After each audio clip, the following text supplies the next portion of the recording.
É quando eu chorar. Quando eu ver todo mundo. Ainda mais que eu vou ficar com saudade também da Jennifer, do Gustavo. Nossa, sim.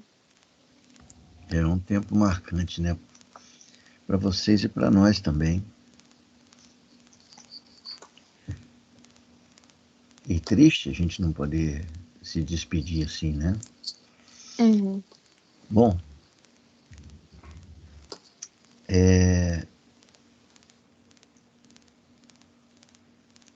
hoje eu queria, depois de tudo que a gente viu, eu queria falar um pouquinho sobre a presença das empresas transnacionais no Brasil, mas focado no século XXI. Porque nós sabemos que, historicamente, né, nosso país ele optou por um modelo de desenvolvimento associado, né, desde o início já da nossa independência, lá antes até, né, da independência, em 1810, logo depois da chegada da família real no Brasil. Uma das primeiras atitudes foi a abertura dos portos brasileiros, que foram franqueados aos ingleses. Isso porque a Inglaterra foi absolutamente decisiva para tirar a corte portuguesa de Portugal, que estava sendo invadida e ocupada por Napoleão Bonaparte, e trouxeram-os para o Brasil, e esse foi uma das cobranças feitas pelos ingleses, né? Então o Brasil abriu seus portos, um país ainda muito atrasado, e desde então ali começou a se construir um vínculo muito forte, ou digamos, se fortaleceu mais ainda os vínculos que existiam entre a economia da colônia e a metrópole, ou as metrópoles, né, europeias. E depois, mesmo com a independência do Brasil, isso não foi alterado. Vivenciamos um período ali por volta da década de 40, né, de 1840, um período em que a economia brasileira passou por algumas medidas, foram adotadas medidas de protecionistas no Brasil, mas elas não tinham uma ligação direta com um projeto de desenvolvimento nacional. Elas estavam muito mais focadas em garantir recursos para o governo continuar fazendo frente aos pagamentos da dívida que nós tínhamos já naquela altura, já éramos um país endividado. E para evitar o aumento dos gastos em moeda estrangeira, então criaram-se vários impostos sobre os produtos importados para torná-los mais caros e, consequentemente, diminuir a importação desses produtos, dessas mercadorias. Mas isso, logo que as finanças públicas eram recuperadas, eram colocadas em ordem, a liberalização comercial ela voltava e o Brasil, como a gente teve a oportunidade de ver lá no sexto período em economia política, já no final do período imperial, o Brasil já acumulava uma grande dívida externa com a Inglaterra, e essa dívida não parou de crescer. Não parou de crescer. Quando foi ali nas primeiras décadas do século XX, em razão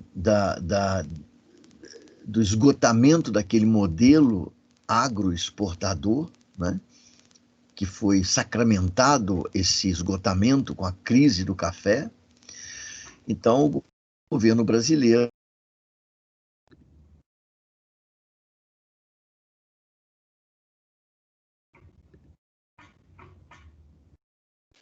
Acho que travou. Acho que sim. Prof. Nossa, tava com o microfone aberto até agora. Não tava dando barulho nenhum. Ainda bem.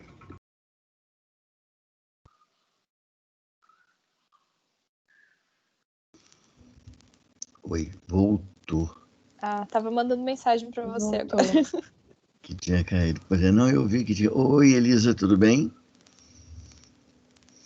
E então, mas essas mudanças que aconteceram na década de 30, elas, na verdade, consolidaram o modelo brasileiro de um desenvolvimento associado, né? Associado aos capitais estrangeiros. E naquela altura, lá, na década de 30, sob a liderança, né, de Getúlio Vargas,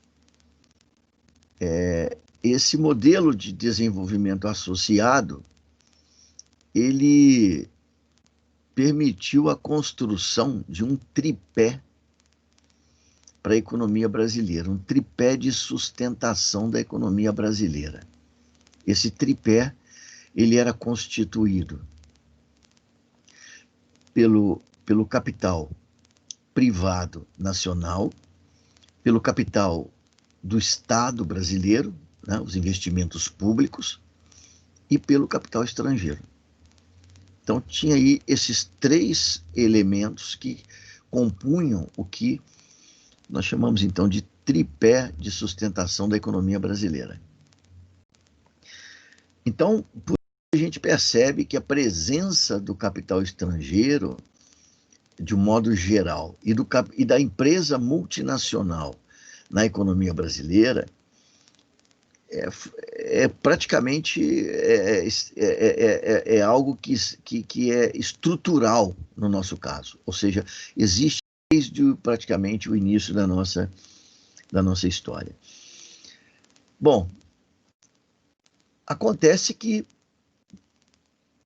a gente já teve chance de comentar lá em economia política, e provavelmente depois vocês viram também com maior especificidade o caso da crise na economia brasileira, que se instala na economia brasileira praticamente, vamos dizer, na década de 80, né? Como consequência, principalmente, de dois fatores, né, que a gente também conhece, que foram, de um lado, as crises do petróleo, né, produziu aí uma explosão nos preços do petróleo, numa época em que nós éramos dependentes da importação desse produto, e, paralelamente, e como reflexo também dessa crise, né, a elevação brutal das taxas de juros internacionais em 1979, logo após a segunda crise do petróleo, que preparou o cenário terrível da década de 80, né? Porque a crise do petróleo obrigou o Brasil a gastos suplementares no exterior, em dólar, para compra de petróleo, aumentando o nosso endividamento, e a explosão das taxas de juros tornaram o financiamento deste endividamento muito mais caro. Então foram duas pauladas ao mesmo tempo, e isso desembocou, portanto, na grande crise que afetou a economia na década de 80 e levou para o ralo, junto com ela, os militares, né? E ali o Brasil passou, então, aquela década de 80, vivendo uma situação dramática, um governo de transição incapaz de dar conta da situação. O país, inclusive, declarou moratória em 1987. E o resultado de tudo isso, não apenas para o nosso país, porque isso não era um caso específico, né, que a gente comentou aqui, vai surgir, então, aí uma série de mudanças de natureza estrutural, que tem a ver com a economia brasileira, mas tem a ver também com a economia mundial. É a partir desse momento que eu gostaria de falar sobre o que vai acontecer com a relação do Brasil e as empresas transnacionais, exatamente neste contexto que vai permitir a gente projetar a situação delas no Brasil no século XXI, né? Eu disponibilizei para vocês um texto, ele é do livro do professor Rubens Savaia. O professor Rubens Savaia, ele é professor da Universidade Federal de São Paulo, a FESP, né? E na verdade, aí é um texto muito específico, uma parte, na verdade, da obra, onde ele trata exatamente desse contexto, desse período, explicando para a gente como é que as coisas vão ser encaminhadas a partir de então. Esse é o texto de número 14, que está lá no Moodle. E eu vou, então, ele aqui, quando for falar com vocês, eu vou inclusive colocar o texto aqui na tela, para a gente poder acompanhar algumas passagens aqui que o autor menciona. Deixa eu ver se eu coloco ele aqui, ó. Ok. Vocês já conseguem ver o texto, visualizá-lo? Sim, Sim. Ok, beleza. Então aí está o texto, ó. Esse texto é o texto número 14, o professor Rubens Savaia, essa é a capa do livro. Bom, e tem lá na verdade não é nem um capítulo, porque esse capítulo aí ele é um capítulo histórico sobre a economia brasileira, e esse aí pega exatamente esse subcapítulo aí que tem esse título, Anos 90, a subsunção ao capital mundializado, né? Eu, pessoalmente, não gosto muito dessa expressão capital mundializado, não, porque ela não me parece muito precisa. Eu prefiro falar ao capital transnacional. Eu prefiro falar mais disso, assim, me parece uma expressão mais clara. Bom, mas ele aqui no texto vai explicar aqui com muita propriedade, né, com uma sabedoria muito grande, um dom especial também para a redação, né? Então ele explica aqui, eu queria convidar vocês então para a gente ler alguns trechos aqui dessa obra, começando aqui do começo, né? Então ele escreve aqui o seguinte, ó, ele está se referindo aos anos 90, né? É interessante ressaltar que, como em períodos anteriores, as políticas adotadas no Brasil nos anos 90 também tiveram uma dupla determinação. De um lado, foram o resultado de uma ação de governo elaborada e deliberada, transformada em prática por políticas que deram total liberdade ao movimento dos capitais produtivos e financeiros, costurada com amplo apoio de grupos sociais internos. De outro lado, foram o resultado de uma espécie de ideologia da globalização, materializada em recomendações políticas para as periferias gestadas nos países centrais, que garantiam os interesses do capital mundial. De um lado aparece, como de fato é, uma imposição do processo de acumulação mundial. De outro, se estrutura sobre uma estratégia deliberada das elites nacionais, forjada ao longo da crise dos anos 80. Até certo ponto, novamente, o que se tem é a associação do interesse de grupos sociais locais ao interesse do grande capital multinacional. Por isso, apesar de submeter-se à mundialização do capital materializada no movimento do grande capital multinacional, não se pode dizer que as medidas de liberalização e submissão ao movimento desse capital tenham sido, assim, impostas ao Brasil em sentido amplo. Eu vou pedir ainda que a gente leia mais um trechinho aqui embaixo, lá embaixo, nesse lado do texto. O autor escreve o seguinte, ó, assim, submeter-se ao movimento do capital mundializado foi uma estratégia deliberada nos anos 90, como, de certa forma, e em outros contextos, haviam sido as estratégias de industrialização associadas ao capital multinacional do plano de metas e do milagre econômico. Os contextos diferem muito por diversos motivos, mas vale destacar 2 pontos. Antes, a liderança do desenvolvimento, né, estava nas mãos do chamado Estado desenvolvimentista. E agora, esse aparato é totalmente desmantelado.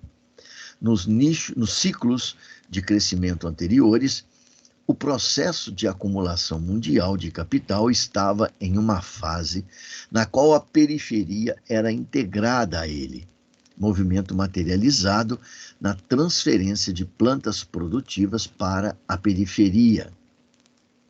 Agora, o que caracteriza o movimento do capital no mundo é a reordenação com amplos investimentos diretos e fusões e aquisições,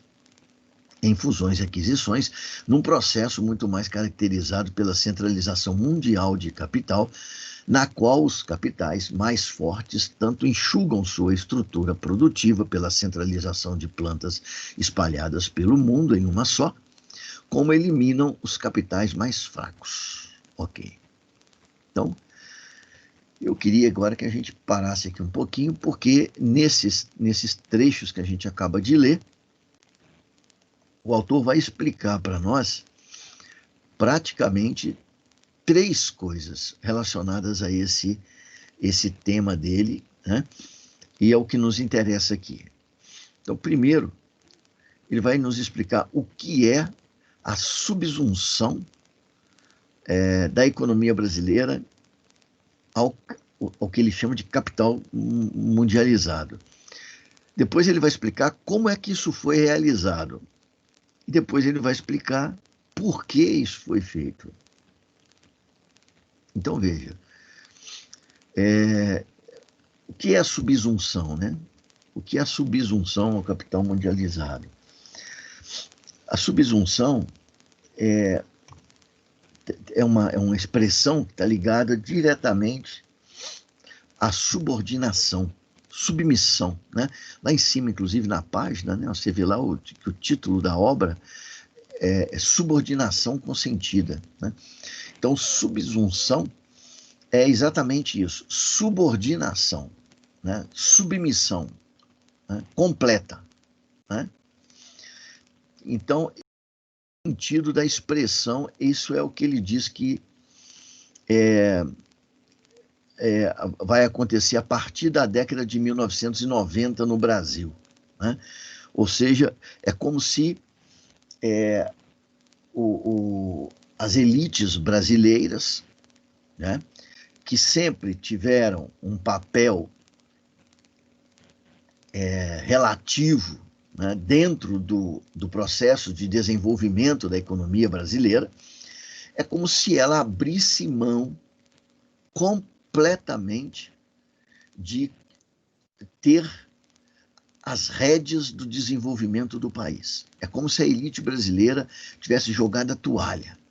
É como se as elites, e as elites aqui eu estou me referindo à classe empresarial, né? Evidentemente que também com os intelectuais que trabalham a serviço dessa classe, né? Então a elite brasileira, os empresários, sejam eles do setor industrial, sejam eles do setor comercial, sejam eles do setor primário, né? Os empresários brasileiros chegam à conclusão que eles não têm mais condições de pleitear um papel importante na gestão do desenvolvimento da economia nacional. Então, eles vão abrir mão disso, né? Isso seria, portanto, a subsunção. Por que essa subsunção foi realizada? Né? O que forçou isso? Né? Então, o que forçou isso foi exatamente a crise da economia mundial e também brasileira, que se instalou a partir da década de 80, principalmente. Né? Década de 80, começa uma crise colossal, né? E, no nosso caso específico, do Brasil, nós vamos passar por aquilo que ficou identificado com o nome de década perdida. Né? Só que isso também aconteceu no mundo. A economia mundial inteira entrou em crise na década de 1980, em parte, pelo menos, resultante da crise do petróleo, como a gente já falou. Mas no caso do sistema mundial, é preciso apontar também como um agravante da crise, né, a superprodução de mercadorias, que nós tivemos a chance de ver lá no finalzinho do sexto período, foi o último assunto que a gente tratou, exatamente a crise estrutural do sistema capitalista, manifestada pela queda das taxas de lucro. Né?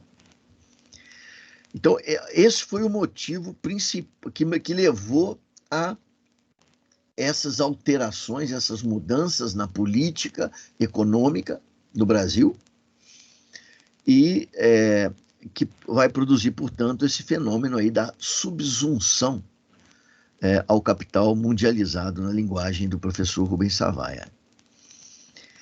E como foi realizado? E aqui tem um aspecto interessante, importante, eu acho isso uma das dimensões mais importantes da economia política, é o entendimento dessa relação íntima que existe entre o econômico e o político. Né? Então, o econômico diz respeito às empresas, né? Diz respeito à produção, e o político diz respeito à articulação política ou negocial que existe entre esses grupos empresariais, entre as pessoas que fazem parte desses grupos, de modo a favorecer os seus interesses. Né?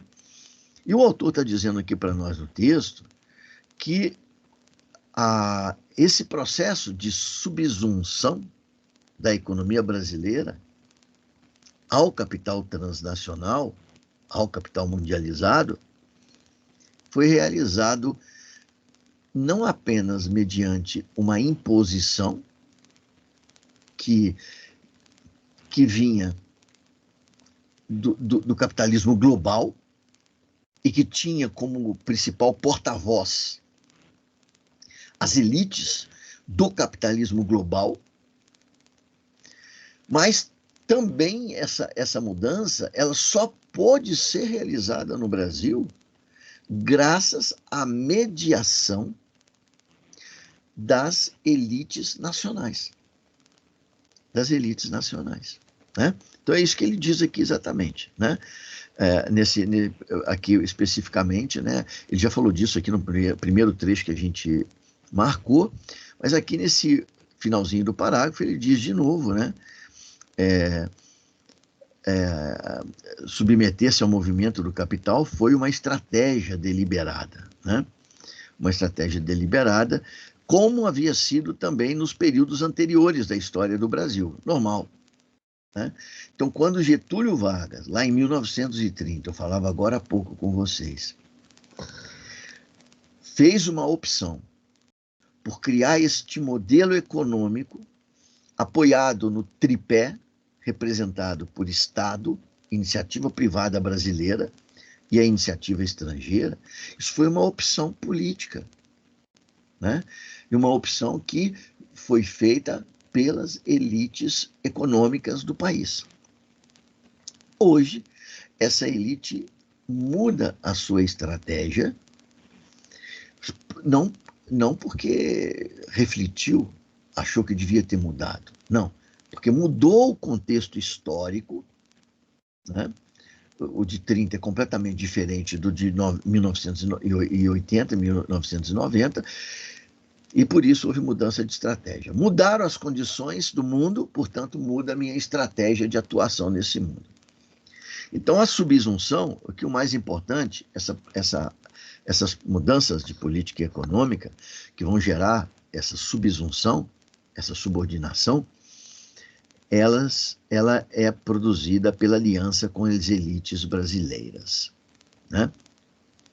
Eu já vi, inclusive, algumas pessoas dizerem, quando a gente vai falar sobre o Brasil, sobre a economia brasileira, sobre o nosso atraso, o nosso subdesenvolvimento, né? Eu já vi algumas pessoas dizerem assim, olha, não se deve culpar apenas os estrangeiros por isso, né? Talvez eles até tenham tido uma parte nessa história, mas é preciso que a gente também faça o meia-culpa, né? Eu acho que esse tipo de argumento a gente precisa tomar um pouquinho de cuidado, porque de fato a gente precisa fazer o meia-culpa se a gente pensar que muito do que foi feito no Brasil teve a conivência, né? Teve a colaboração de uma parcela da sociedade brasileira. Mas não foi toda a sociedade brasileira. Não foi toda a sociedade brasileira. Quem governa o país, sempre governou o país, foram as elites econômicas. E no Brasil, veja, no Brasil,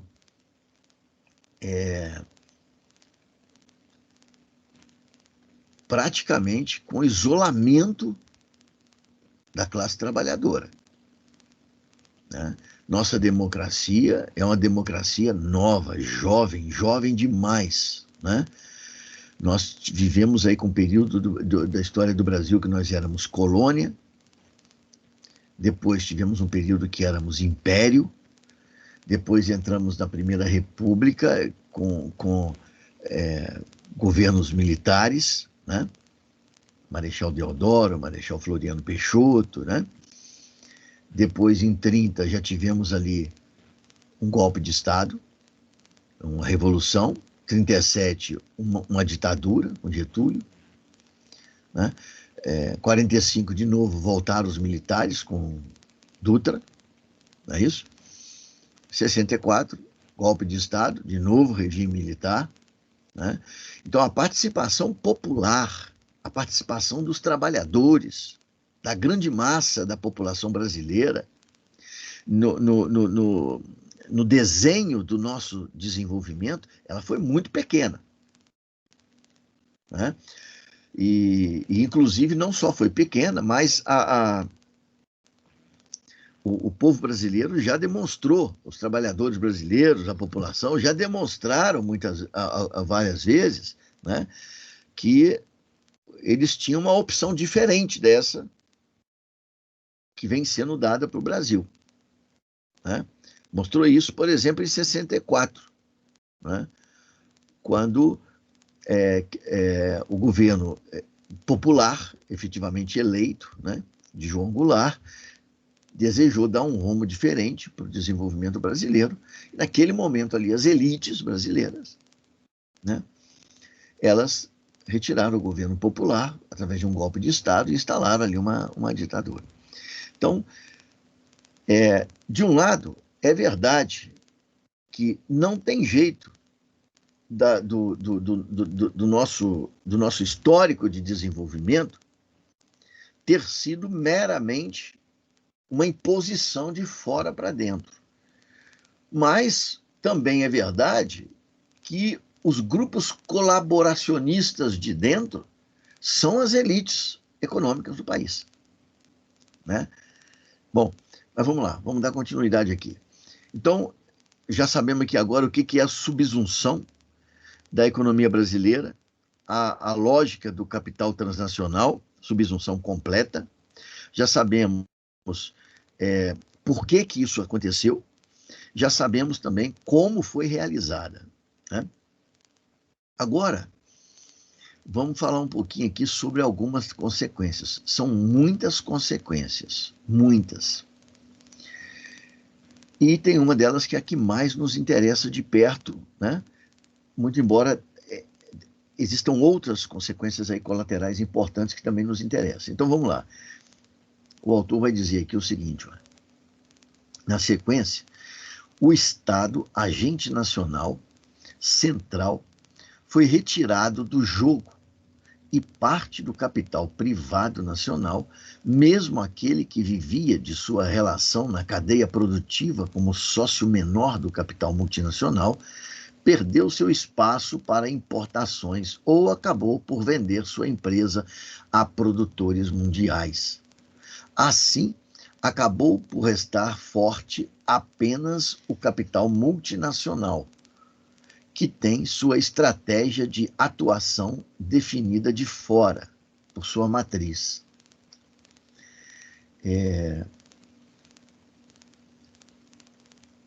Nesses termos, é que a vulnerabilidade e a dependência da economia brasileira são repostas, agora sujeitas ou mais subordinadas ao movimento mundial do capital. Bom, esse trecho aqui fala para nós de algumas consequências desta mudança de direção da economia brasileira, né, e desta subsunção ao capital transnacional. Então, primeiro, o Estado ele se afastou das suas funções tradicionais na economia, através da liberalização, né, econômica. O governo privatizou muitas empresas que até então eram públicas, né? Isso era uma maneira que o governo tinha, no passado recente do Brasil, né, ou seja, através da empresa pública, era uma maneira que o governo tinha de orientar o desenvolvimento da economia brasileira, né? Então, o governo abriu mão das empresas públicas e as vendeu, ou pelo menos as mais importantes. Ainda tem alguma coisa para ser vendida. Paulo Guedes parece que está bastante engajado para tentar acabar de vender o que faltou, né? Além das empresas que o Estado tinha e foram transferidas para o poder de investidores privados, o Estado também se afastou das funções de disciplinar o funcionamento da economia. Como é que o Estado disciplinava? Através de uma série de leis e regulamentos e regulamentações, né? Então, como que o Estado se afastou? Através do que a gente chamou de processo de desregulamentação econômica. Então, o Estado,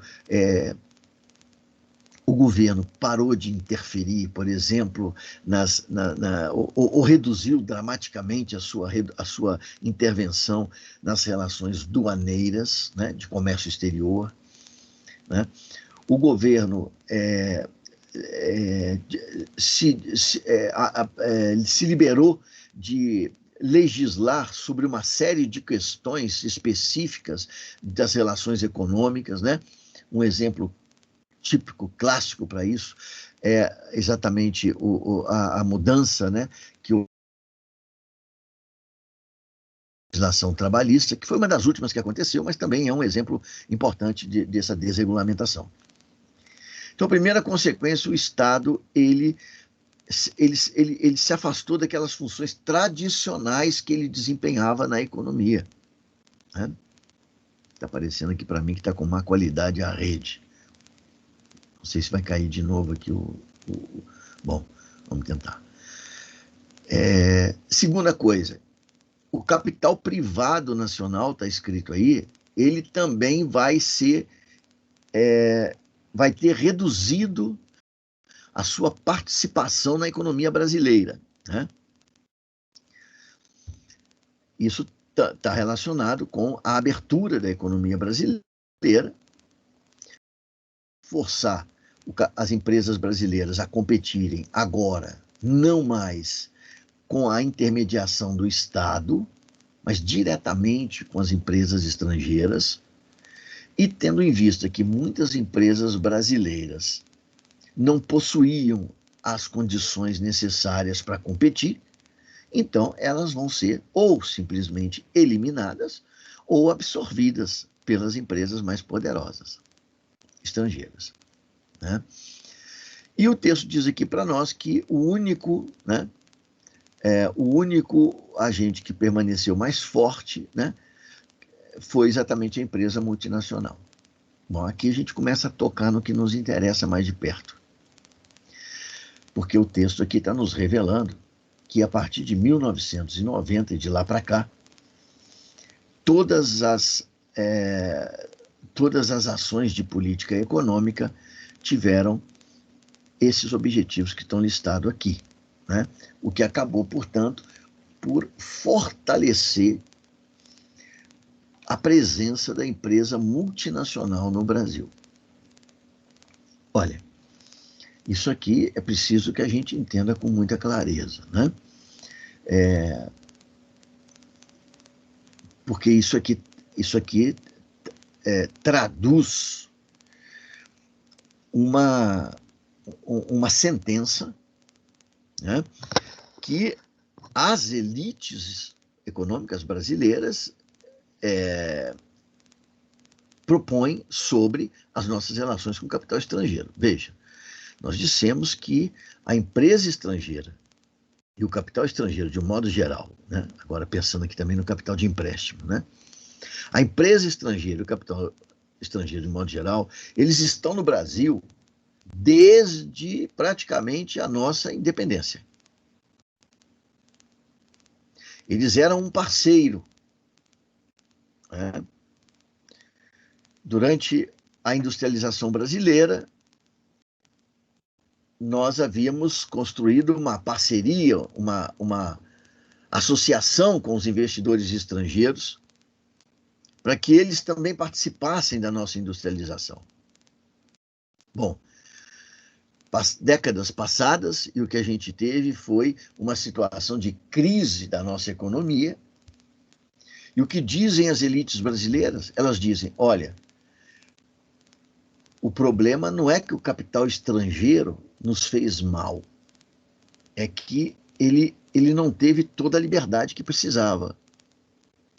Então, nós vamos, a partir de agora, década de 1990, repetindo, nós vamos fazer o seguinte, vamos entregar praticamente a economia brasileira aos estrangeiros, porque agora sim, eles com total liberdade, inclusive controle da economia brasileira, eles vão desenvolver o nosso país, né?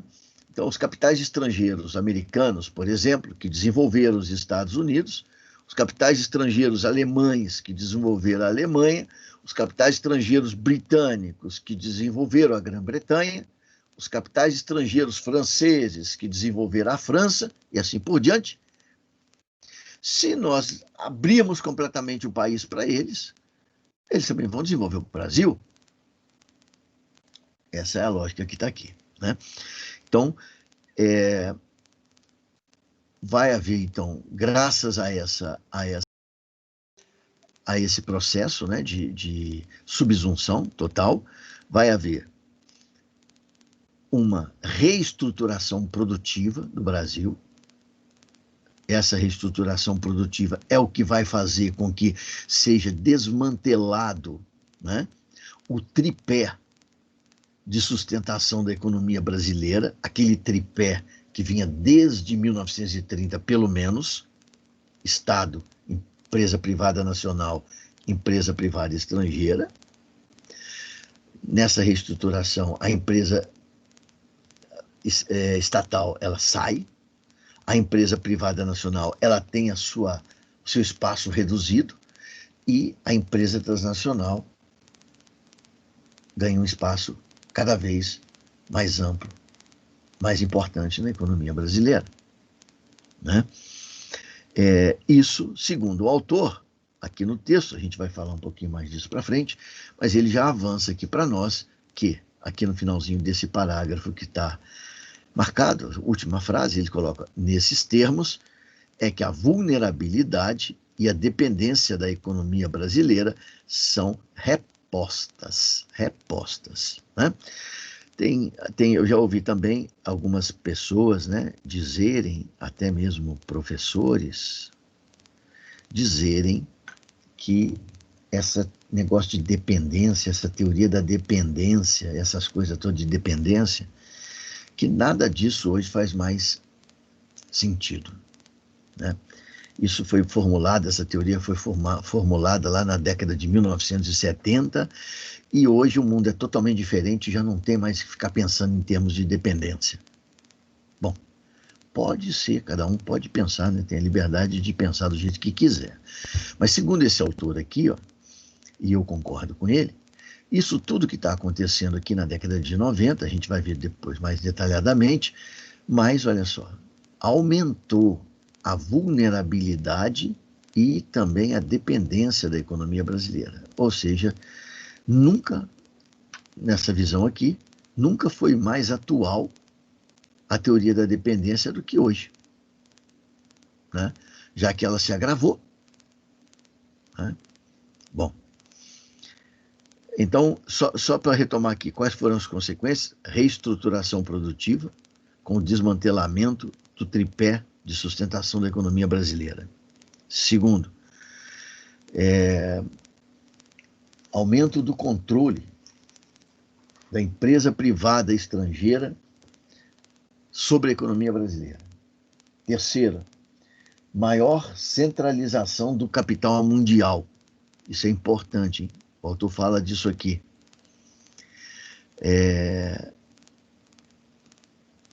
Quando se abre a economia brasileira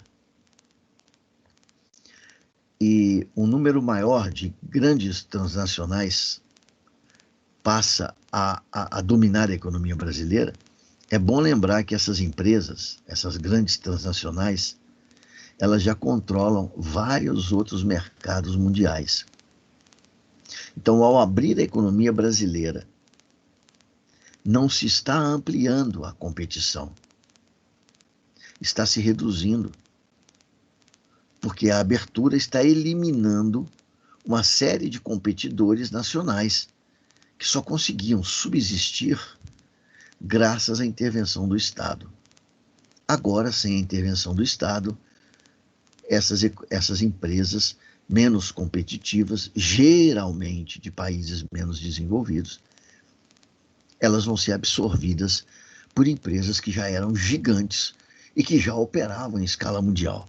Visto, portanto, da perspectiva global, a abertura da economia brasileira, mas não apenas, de todas as economias nacionais do mundo, né, através desse processo de globalização, permitiu exatamente que houvesse um agravamento, né, muito maior desse fenômeno aí da centralização do capital, né? É uma outra consequência importante.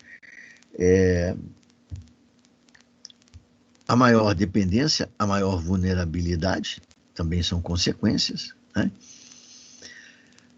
E, bom, se o Estado perde as suas funções tradicionais, certamente ele vai ter alguma outra função, né? Então vai haver uma mudança, né, na função do Estado na economia.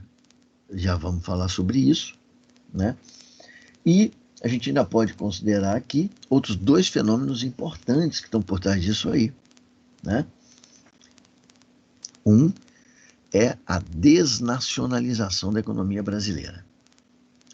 Quando empresas que pertenciam ao governo brasileiro são vendidas e passam a ser controladas por investidores estrangeiros, isso significa um processo de desnacionalização.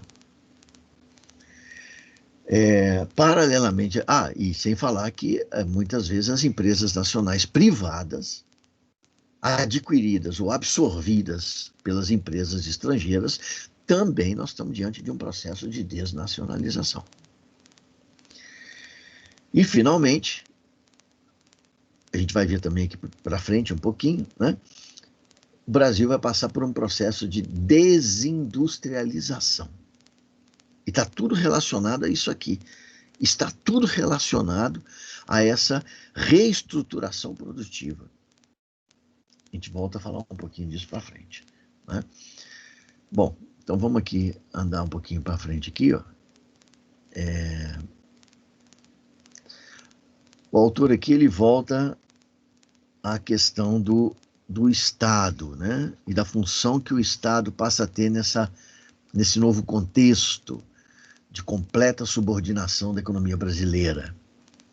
Então ele diz aqui para nós, vai haver uma mudança no papel do Estado, tradicionalmente, né? Com papel ativo desenvolvimentista, seja por políticas econômicas, seja como investidor direto, para um Estado regulador, como agente responsável apenas em criar e manter o ambiente necessário para a atração do investimento direto estrangeiro, tido como verdadeiro responsável pelo novo ciclo de crescimento que deveria ocorrer, sem interferir nesse movimento, né? Então, veja, durante as décadas, pelo menos assim, a década de 80, segunda metade da década de 70, por exemplo, 1970, né? 1980, uma das expressões mais utilizadas para se debater o Brasil era a expressão desenvolvimento. Falava-se muito em desenvolvimento no Brasil. Muito, muito, muito. Se vocês recorrerem aí à literatura econômica da época, principalmente, vocês vão ver que era com o desenvolvimento. E o desenvolvimento, como a gente sabe, ele não está limitado pelo crescimento. Porque o crescimento da economia é um fenômeno de natureza quantitativa, né? Então, o PIB cresceu 2% ao ano. Ok, maravilha, né? Crescimento. Desenvolvimento é a unidade orgânica entre crescimento e melhoria das condições de vida da sociedade, da população.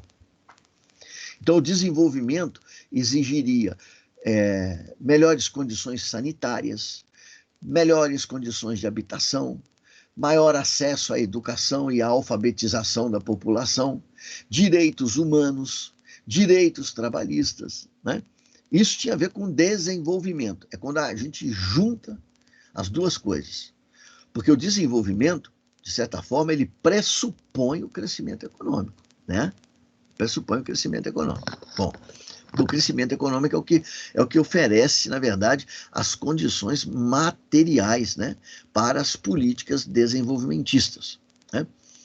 Então, no Brasil, a expressão desenvolvimento econômico, desenvolvimento do Brasil, tarará, isso era, digamos assim, a coisa mais presente nos discursos que se tinha no país nas décadas aí, pelo menos de 70 e de 80, como eu falei. Mas isso começou a mudar. Começou a mudar e hoje, atualmente que eu digo, digamos, nos últimos 20 anos, desde o início, pelo menos, desse século XXI, a expressão que a gente mais ouve na boca das pessoas hoje, sejam eles economistas ou não é mais desenvolvimento, é estabilidade. Estabilidade. Essa é a palavra-chave do mundo contemporâneo que a gente vive, né? Então, tudo que precisa é estabilidade. Não se fala mais em desenvolver, fala em estabilidade. Ou seja, evitar crises, manter a economia mais ou menos num ritmo regular, de funcionamento, né? E é para isso que o Estado começa, então, a partir do momento que ele foi privado de disciplinar as relações econômicas, regulamentar as relações econômicas, a partir do momento que ele foi privado de atuar diretamente na economia, graças aos investimentos das empresas estatais, então ele passa a ser um ator regulador. E essa regulação vai ser exercida a partir, principalmente, de 3 políticas que estão enunciadas aí nessa segunda parte do texto marcado, né? Que é, em primeiro lugar, a política cambial, em segundo lugar, a política fiscal, né? E, finalmente, a política monetária. Já que a finalidade é estabilidade, né? Então esses 3 instrumentos de intervenção ou de ação do Estado na sociedade, na economia, eles não estão mais voltados para ações desenvolvimentistas. Eles vão gerar agora, garantir que haja entrada de capitais estrangeiros no Brasil, né? Que haja investimentos das empresas transnacionais no Brasil, né? E que essas empresas se mantenham dentro do país. Essa vai ser a grande atuação do Estado a partir de agora. Esse é o principal papel dele para garantir a estabilidade macroeconômica, né? Então o autor escreve aí, ó, que a taxa de câmbio, hoje em dia, ela tem a finalidade, principalmente, de manter o câmbio estável, né? Isso é importante para o capital estrangeiro, é muito importante, porque se o sujeito, né, o investidor ou a empresa, né, seja lá quem for, se entra no Brasil com $1 bilhão e troca esse $1 bilhão por $1 bilhão, vamos supor que a taxa de câmbio fosse 1 para 1, né? Esse investidor, ele quer a segurança de que na hora que ele for embora, ele não vai trocar os reais por uma taxa pior, não é? Senão ele perde dinheiro com isso. Então, uma das pré-condições para a economia manter-se estável, né, seria garantir uma taxa de câmbio estável também, né, sem muitas variações. Alguém pode pensar assim, mas professor, no caso brasileiro, e principalmente nos últimos 3, 4 anos, vem acontecendo uma importante desvalorização cambial. Sim, vem acontecendo. Agora, veja, aqui o que está sendo dito é que o propósito do Estado é manter a taxa estável. Não está dizendo que ele vai conseguir.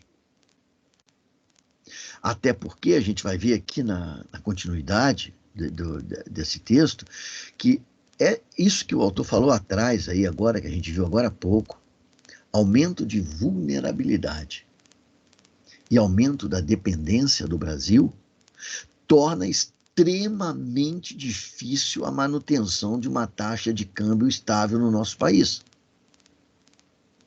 Não é?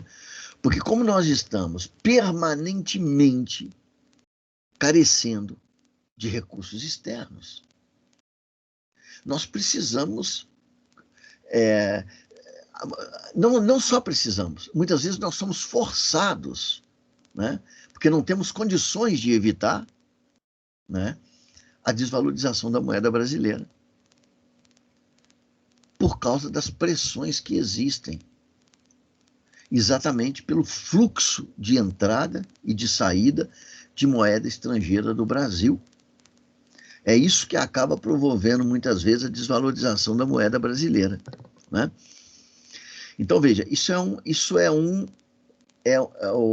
a manutenção de uma taxa de câmbio estável é uma exigência que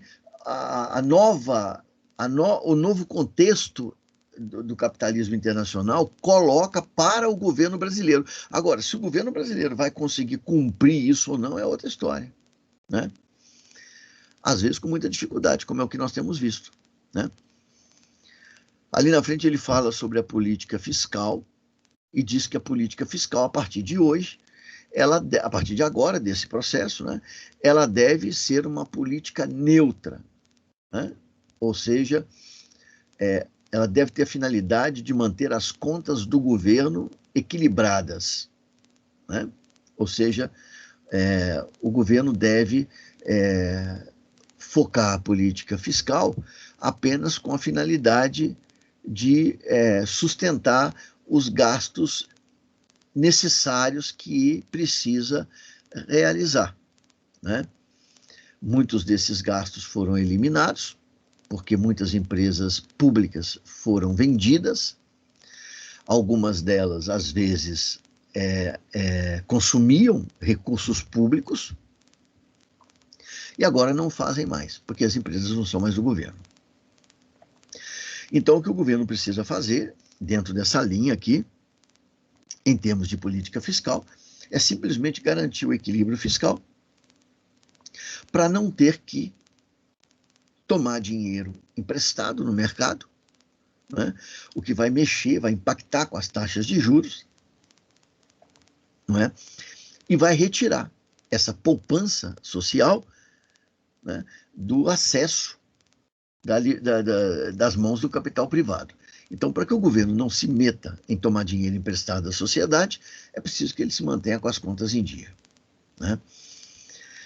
Veja que a política fiscal aqui não tem mais finalidade nenhuma de promover emprego, desenvolvimento, não tem nada disso, né? Vai haver uma pequena tentativa de ruptura com isso durante o governo do Lula, né? Mas a gente viu o que aconteceu. E, finalmente, a política monetária. A política monetária também vira uma política monetária neutra, né? Cuja finalidade é o controle da inflação. Controlar a inflação. Então, veja, tudo agora é estabilidade. Estabilidade do câmbio, estabilidade fiscal e estabilidade monetária, no caso da inflação, né? Então, tudo agora virou estabilidade. Essa é a função do governo agora. Exercer regulação para que essas três coisas aconteçam. Só. Né? Então, isso aí tem a ver com uma das consequências aqui que a gente listou agora há pouco, quando nós falamos aqui sobre uma nova função, né, a ser desempenhada pelo governo, né? Eu comentei aqui também sobre outras funções, eu vou passar aqui umas partes do texto. Olha, esse texto ele é muito detalhado e ele tem uma série de detalhes interessantes que eu realmente peço assim, que vocês leiam o texto. Esse texto é muito bom, vocês vão entender numa perspectiva teórica, né, sobre o que é que aconteceu com as empresas, a relação entre as empresas transnacionais e a economia brasileira do finalzinho do século XX para cá, né? É muito importante o texto. Inclusive, se vocês depois na leitura tiverem alguma dúvida e quiserem me perguntar, eu estou à disposição de vocês, né? Aqui, olha, esse trecho aqui que eu sublinhei é um trecho onde o autor fala, ele explica para a gente por que a empresa brasileira privada foi violentamente afetada nesse processo aí de globalização ou de liberalização e desregulamentação. Então ele explica e diz o seguinte para nós: a despeito do impacto das políticas econômicas adotadas sobre a estrutura produtiva nacional, que será comentado adiante, estas têm um efeito devastador sobre a dívida interna e externa da economia brasileira. A conjugação da liberação comercial com a taxa de câmbio estável e sobrevalorizada, cujo objetivo era a estabilização macroeconômica com choque de competitividade e controle inflacionário, leva de imediato a uma perda de competitividade da economia brasileira, ou seja, das empresas brasileiras, que se transforma em enormes déficits comerciais que precisavam ser cobertos com atração de moeda forte pela conta de capitais. Para isso, elevou-se a taxa de juros interna, que, com câmbio estável, tornou-se um negócio mais lucrativo para os capitais especulativos estrangeiros, com impacto imediato sobre a dívida pública onde esses capitais são aplicados, e sobre a dívida externa, pela elevação da entrada de recursos externos. O resultado é o crescimento da dívida externa bruta, que passou de 96, tarará, tarará, tarará. Então tem isso aqui, né? Deixa eu ver se tem uma outra parte que eu cheguei a gravar. Bom, vamos voltar lá. Bom, aí para frente também ele continua depois a explicar, e eu acho que é importante vocês lerem, mas vamos então só tentar explicar isso aqui com clareza.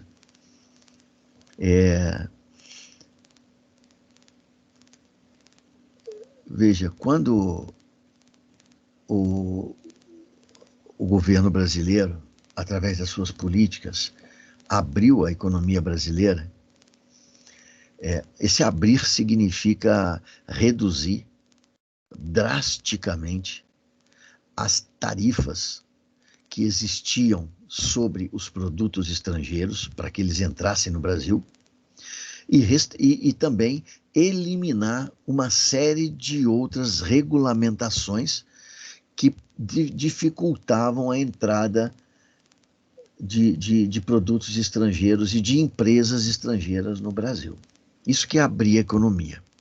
Então, bom, a abertura da economia brasileira provocou o que, na verdade? Provocou uma entrada gigantesca de produtos estrangeiros no Brasil a preços muito mais baixos do que no período recente. Por quê? Porque nós tínhamos uma taxa de câmbio estável, né? Sobrevalorizada também, como ele fala, mas principalmente uma taxa de câmbio estável. Então, as mercadorias entravam no Brasil a preços competitivos. Consequência, as empresas brasileiras tinham dificuldade de vender os seus produtos, pura e simplesmente porque o número de mercadorias, de produtos que estavam sendo vendidos na economia brasileira tinha crescido muito. Quanto maior é o número de produtos vendidos, colocados à venda, mais difícil é de serem vendidos. Existe uma oferta muito grande e isso acaba pressionando normalmente os preços para baixo, né? Isso foi visto como positivo no Brasil, jogar os preços para baixo ou estabilizar os preços. Por quê? Porque era o fim da inflação. Mas não vamos esquecer que para obter esse fim da inflação mediante aumento de importações, isso afetou os resultados das empresas brasileiras. Tornou-as menos competitivas. Muitas delas, inclusive, vão falir. Outras, antes de falir, vão se entregar, ou seja, vão ser vendidas para empresas estrangeiras. Bom, porque eu estou falando tudo isso aqui para explicar por que a empresa brasileira privada foi fragilizada no processo. Mas veja, como entrou muito produto no Brasil, nós passamos a ter saldos comerciais negativos. E o que nós fazemos para pagar esse saldo negativo? Porque isso tem que ser pago, né? Significa que nós compramos mais do que vendemos. Bom, tem que ser pago. Como é que faz para pagar?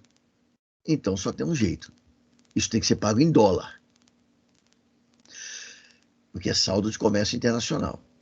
Então, para conseguir esses dólares, nós precisamos de atrair dinheiro do exterior. Como é que nós fizemos para atrair o dinheiro do exterior? Nós elevamos as taxas de juros no Brasil. Então, os investidores estrangeiros foram seduzidos a entrar no Brasil e a comprar títulos do governo brasileiro que remuneravam com aqueles juros elevados. Tudo bem. Só que aqui tem duas coisas acontecendo. Aliás, três. Primeiro, ao atrair dinheiro de fora, está aumentando a dívida externa do Brasil. Segundo, como esse dinheiro ele é atraído e os capitais estrangeiros eles entram no país para comprar títulos públicos, está aumentando também a dívida interna. Então, simultaneamente aumentando a dívida externa e aumentando a dívida pública, desculpa, não interna, a dívida pública. Né? Então, a dívida pública externa está aumentando. Mas tem mais. Nós acabamos de falar aqui que a abertura da economia, ela trouxe mais competição, maior dificuldade para a economia brasileira. Agora nós estamos falando que os juros estão aumentando dentro do Brasil. Sim. E o que isso tem a ver com a economia, com a empresa brasileira? Tudo. Porque a empresa brasileira, para ela se tornar mais competitiva, ela precisa investir. Né? Ela precisa investir, ela precisa modernizar as suas instalações, comprar máquinas novas, enfim. Né? E como é que ela faz isso? Precisa de dinheiro. E vai ter que pagar juros. Se ela não tiver esse dinheiro, tiver que tomar esse dinheiro emprestado, vai ter que pagar juros. Mas que juros? Esses juros mais altos? Isso mesmo. Então, veja, a empresa brasileira ela foi violentada, pode-se dizer, duplamente. Primeiro, ao se demolir todo aquele sistema tarifário que o governo tinha e que impedia que houvesse uma concorrência direta entre as empresas nacionais e as grandes corporações transnacionais. Segundo, por dificultar, através das taxas de juros, a mobilização de capital por parte das empresas privadas, já que esse capital se tornou muito mais caro, né, para que pudessem se modernizar. Então, mais ou menos foi assim, ó. Primeiro você amarra as mãos e os pés, né, da empresa nacional, e depois você bate com um pedaço de ferro na pessoa, já amarrada. Né? Mais ou menos foi isso que aconteceu. E vocês talvez perguntem, mas e uma coisa eu não estou entendendo, você deve estar aí pensando. Você falou aqui, professor, que isso tudo aí foi, de certa forma, mediado, né? Houve a mediação aí da elite brasileira. Sim, foi dito. Mas agora você está dizendo que a elite brasileira ela vai exatamente ser violentada nesse processo? Sim. Mas como é possível? A própria elite elabora um projeto que desencadeia a sua violentação, vamos colocar nesses termos aqui. Sim. Mas tinha algo preparado, né, gente? Senão isso não faria sentido. Veja, em primeiro lugar, nós comentamos lá em Economia Política Internacional, porque isso aqui está... As duas disciplinas, elas têm uma ligação muito forte.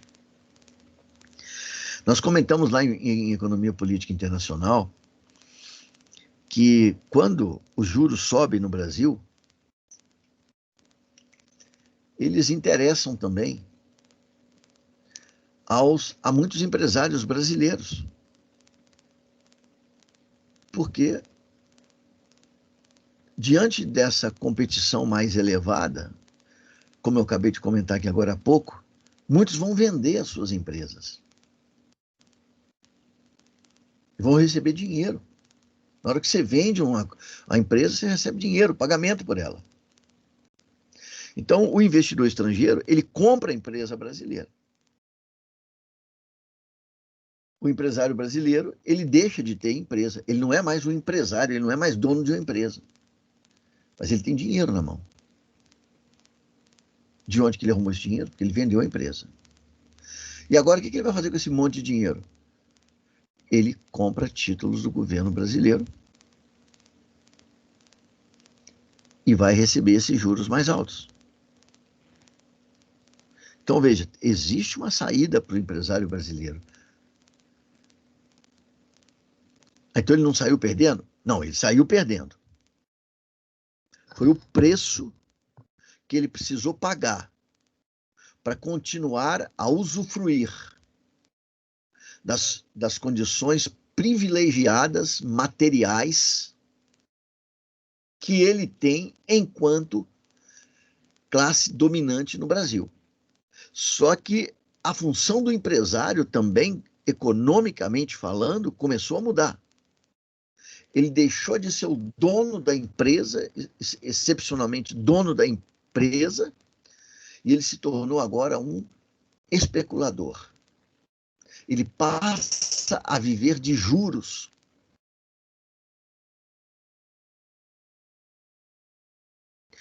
Sim, mas foi só assim que o empresário se salvou? Não. Muitas vezes, ao vender uma empresa brasileira, o empresário ele se tornava acionista da empresa que comprava. Então, em vez de pegar dinheiro,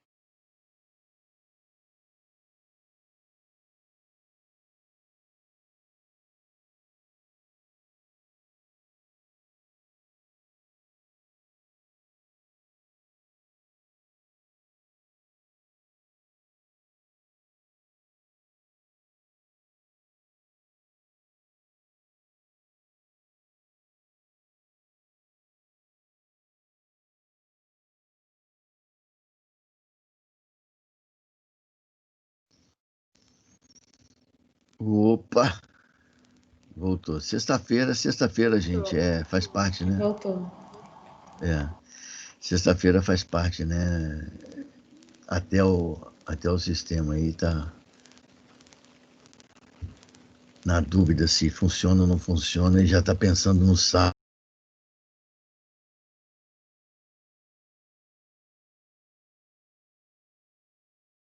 Ixi, De novo. tadinho.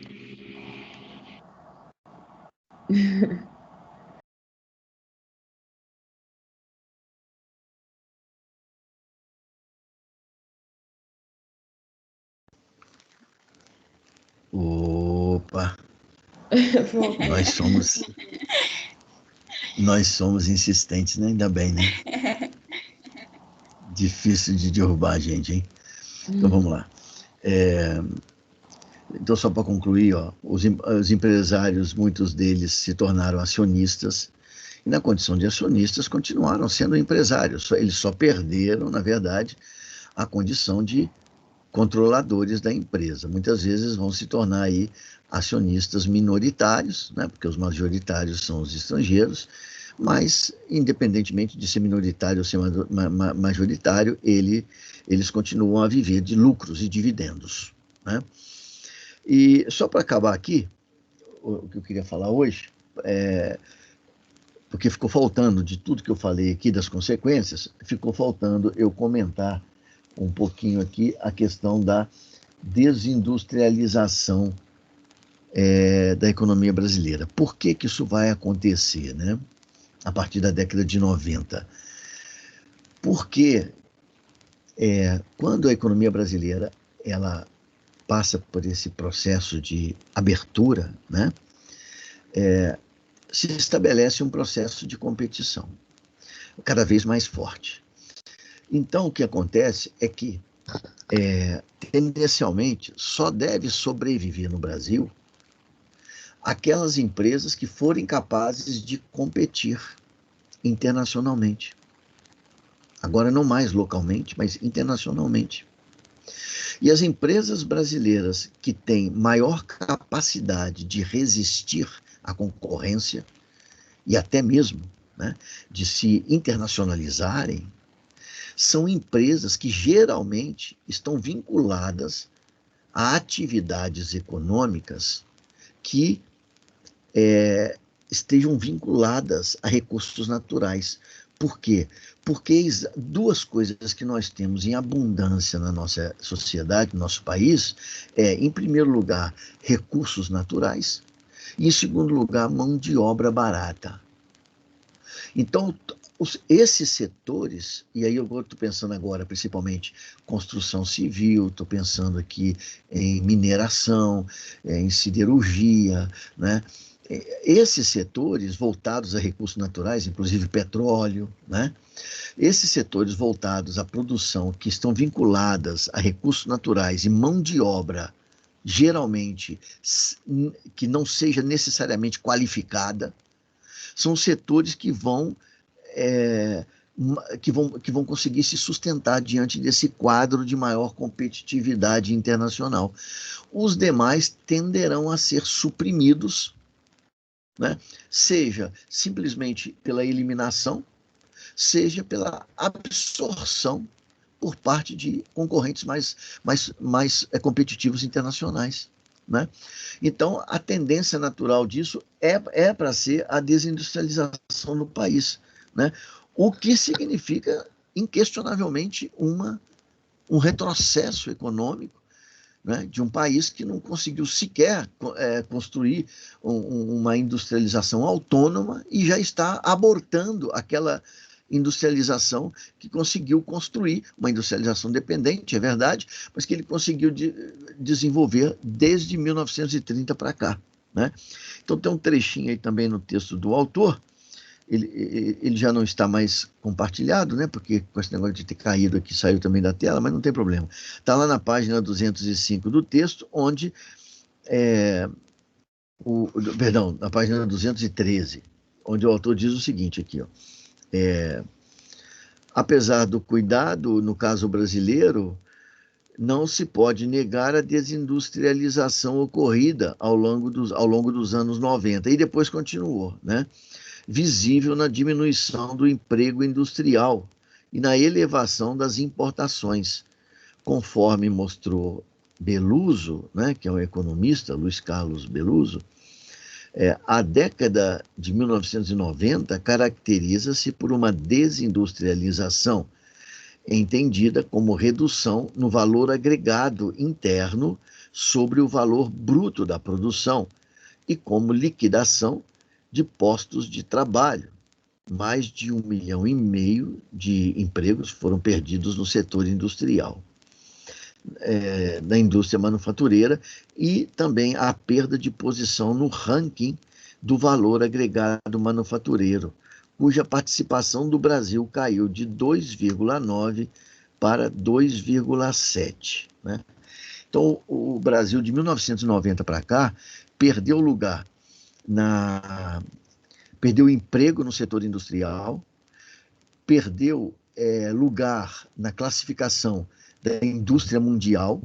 O Brasil antes era responsável por 2,9% da produção industrial do mundo, passou a 2,7%, e também, dentro da economia brasileira, o percentual do PIB que cabe à indústria também reduziu, aumentando o percentual dos setores primário e também do setor terciário, né? Então, essas aí teriam sido aí as consequências. Deixa eu ver aqui. Ok. Então, gente, olha só. eu peço assim, encarecidamente, leiam o texto, é muito importante vocês leiam aí para dominarem exatamente todo isso, esse processo que está tendo lugar hoje na economia brasileira, né? Porque de 2003 para cá, houve uma tentativa muito tímida, na verdade, de reverter esse quadro, né? Que foi graças à atuação aí do governo, dos governos petistas, né? E agora, diante, inclusive, eu diria, da frustração, né, que essas políticas dos governos petistas tiveram, então nós voltamos a acelerar esse processo anterior aqui de subsunção total ao capital estrangeiro, né? Agora, eu não digo, é tão total agora que inclusive o próprio presidente da República, ele também se submeteu completamente e ele já não bate mais continência para a bandeira brasileira, ele já bate continência logo para a bandeira estrangeira, né?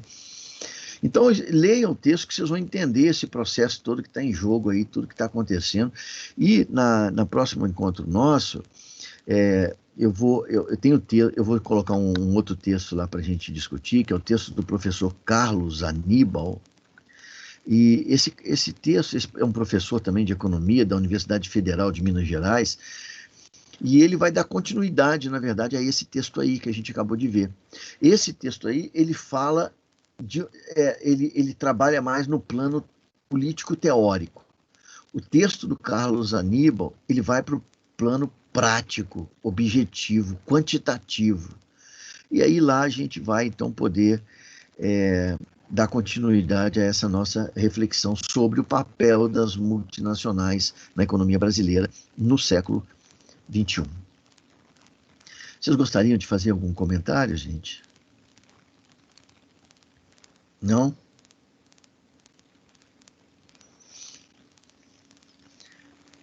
Tudo tranquilo? Elisa? Bem tranquilo. Tudo bem. Tudo tranquilo, prof.